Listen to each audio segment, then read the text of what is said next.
Good. Morning, folks, or afternoon.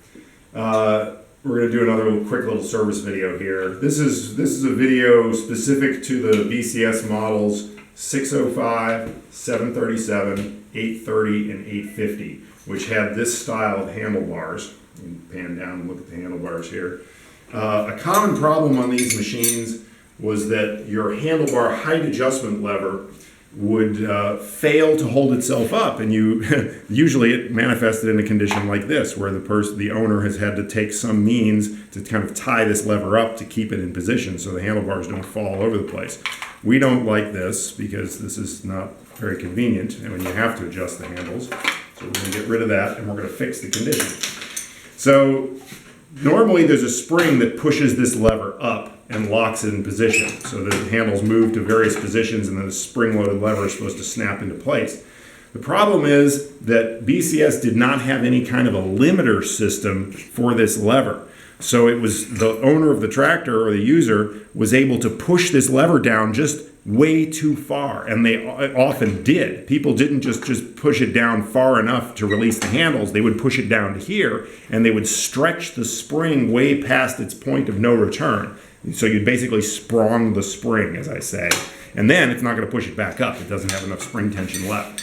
So eventually we designed a bracket that mounts right under these two bolts that support the shift levers here. And this bracket, limits the travel of this lever, and you don't have to worry about this being a problem anymore once you've got a good spring on there. Interestingly, we were building these brackets for about 5 years ourselves. BCS finally started producing them at the factory, and they never said thanks, but oh well. So I'm going to go ahead and take this lever out of here. So remember how you... So Dennis came in, but we had to sit on him so he would start talking because we're live here. So here's the spring in question. Right there. That's the handlebar return spring. And this one's been sprunged, I can tell, because the one end is pushed down. On a brand new spring like this, the two ends of the spring basically come out straight from one another. So this comes in straight, this would be going out straight, but this one's been stretched out by several degrees. I'm actually going to repair this one. Now you can just replace the spring, but usually you can get away with fixing the thing once, and if you don't stretch it out again, it'll actually hold up.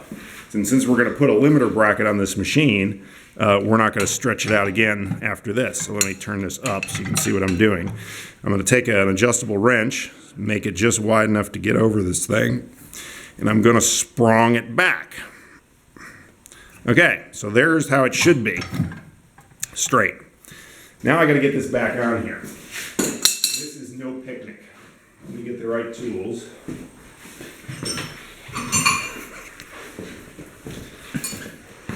Now we're shooting this video just cold here, so I have to remember how to do this because it's been a few years.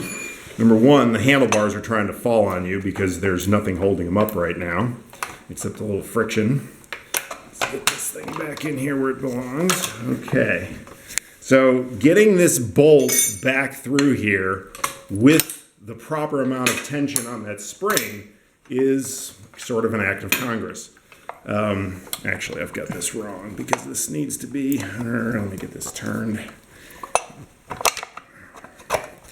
There we go. I need to pick it up under there. Right, okay, so this is how it needs to be. All right, and what I'm going to do, if you back up a little here, you'll see the tool I'm holding. This is a big lineup tool, all right? It's a tapered punch. So what I'm going to do is I'm going to try to get these things in a position where I can get this up into here enough to get a lineup tool into this hole. I might need to start with a smaller lineup tool. Second person helps because you have somebody to support the handlebars. But right now that other person is the camera person. Okay, got it in there. Now, where's my bolt? Okay. I'm going to use this. I'm going to pull down on this half of this thing, and I'm going to leverage this part up. to get this aligned. Now I can put that back in. Now, this is a hammer, see? Always the right tool for the right job. I'm going to drive this out. I'm keeping a little tension on this to keep it lined up.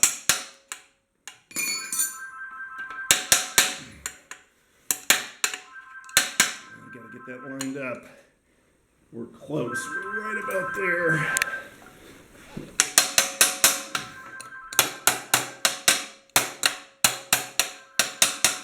Just about through. If you come to the other side, you'll see what I'm up against over here. I just have to get this up just enough to get that bolt through the hole. There we go. And now we'll put the nut back on it. That's all secure.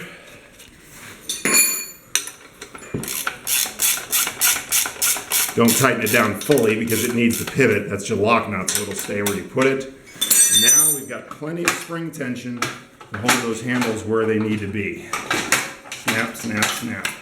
Not a problem. So the next thing we're going to do, we're going to put the limiter on there so this doesn't happen again.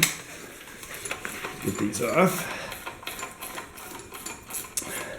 The handlebars on any of the BCS machines that pivot up here at the top also have a tendency to get loose over time. And you can see the slop. See how much slop is in these handlebars right here compared to the column. We've got a lot of movement up there. That's because the handlebars pivot under a couple U-bolts that are right under this cover. Well, actually, they're coming up from the bottom under here. And those U-bolts eventually wear into the round material of the handlebar. And while we're doing this, I'm going to go ahead and pop this cover off and show you how to take care of that. This same procedure can be done on any of the BCS machines up to current. So whenever you get sloppy handlebars at the top end, that is fixable. Don't continue to use it that way because it'll just accelerate the wear. Put a little lube to the pivot area once a year or so and tighten the U-bolts as needed. Let's see if I can get these things out. Boy, they've been in there a while. All right. In this model, these are the top ends of the U-bolts right here. They're lock nuts, so they stay where you put them. I'm going to grab a little oil here, a little spray lube, and I'm going to spray down in under here where you can see the bottom end of the U-bolts here. I'm going to lubricate all that. So where the U-bolts are pivoting up against that handlebar, we want a little lube there to kind of keep the wear from occurring so badly. And then, now that that's lubed up nice, we're simply going to tighten these down a little bit evenly to cinch those U-bolts up and kind of cradle that handlebar a little better. Now, depending on the BCS model you have, these bolts could be exposed at the top or they could be on the bottom. As many of the 852s and 853s, those bolts are actually on the bottom. That is, the U-bolts go from the top down. But they're still lock nuts on U-bolts. That's how the thing pivots up and down. So I'm going to tighten these. It still needs some lube. You can hear it kind of squeaking in there. This one was dry as anything. I don't think this thing has been lubed ever.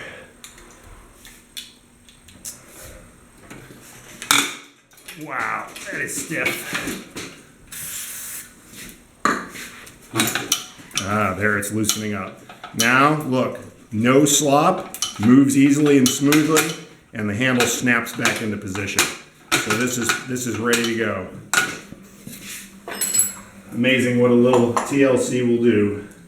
So then we put this cover back on, and this cover style here is specific for the models I mentioned at the beginning of this video. All the 852s and 853s don't have a little plastic cover like this.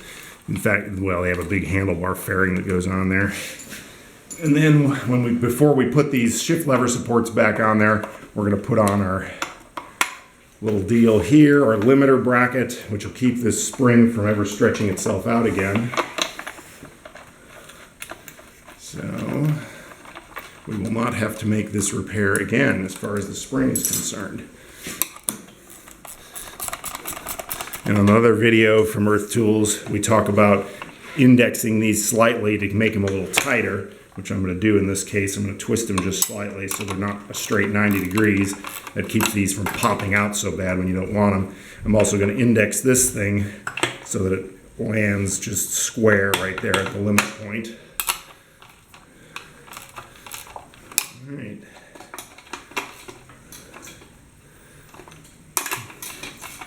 And I guess I don't need to bore you with the rest of this because it's pretty self-explanatory. Just get everything lined up and tighten it back down. Right there. There. Get these back in. But I can do this after the video ends. So that's really about it for this segment of an Earth Tools video. Thanks for watching.